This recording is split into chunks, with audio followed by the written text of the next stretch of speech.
If you're planning to import children's products into the US, there's one agency you absolutely need to know: the Consumer Product Safety Commission, or CPSC. In today's video, we'll learn more about this agency's oversight of children's products, what actually qualifies as a children's product, what importers should know before purchase and entry, and common reasons for detainment at customs.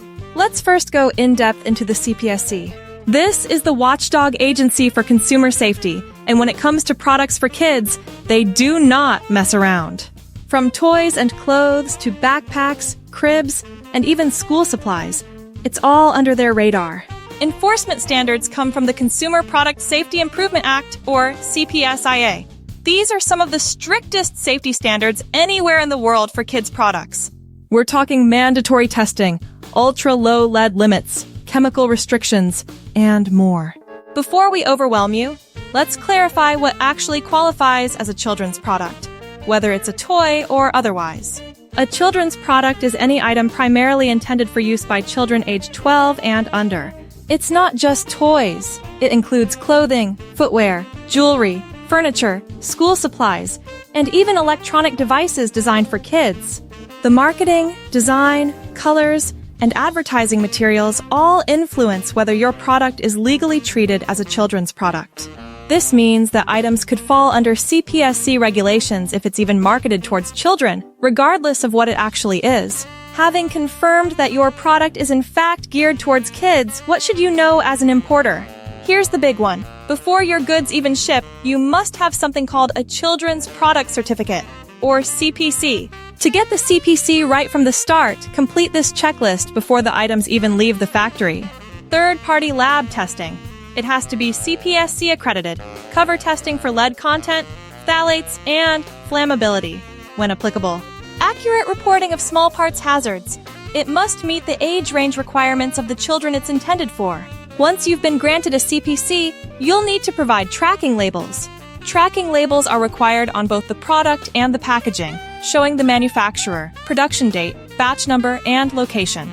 Skip any steps? Bad idea! Without a valid CPC or accurate labels, Customs and Border Protection, backed by the CPSC, can seize, destroy, or force the re-export of your shipments, all on your dime. Importers should also be aware that different categories of children's products have specific regulations. Here's something of a short list. Toys must meet the ASTM F963 Toy Safety Standard. No small parts are allowed for children under 3. Small part warning labels are mandatory if meant for ages 3 to 6. Children's clothing and footwear, especially sleepwear, must meet strict flammability standards. Zippers, snaps, and embellishments must pass lead testing. School supplies and books, such as crayons, markers, and backpacks, must comply with chemical safety rules. Board books for babies must meet lead and ink and paper flammability guidelines. Nursery gear like cribs, high chairs, and play yards must comply with specific CPSC regulations involving structural integrity, entrapment hazards, stability, and sharp edges, to name a few. Sometimes, it's not just the CPSC you need to keep happy. Agencies like the Federal Communications Commission or the Federal Trade Commission, to mention two, oversee standards in electronics and textile content, respectively. In short, just make sure you understand the specific requirements and agencies for your import type.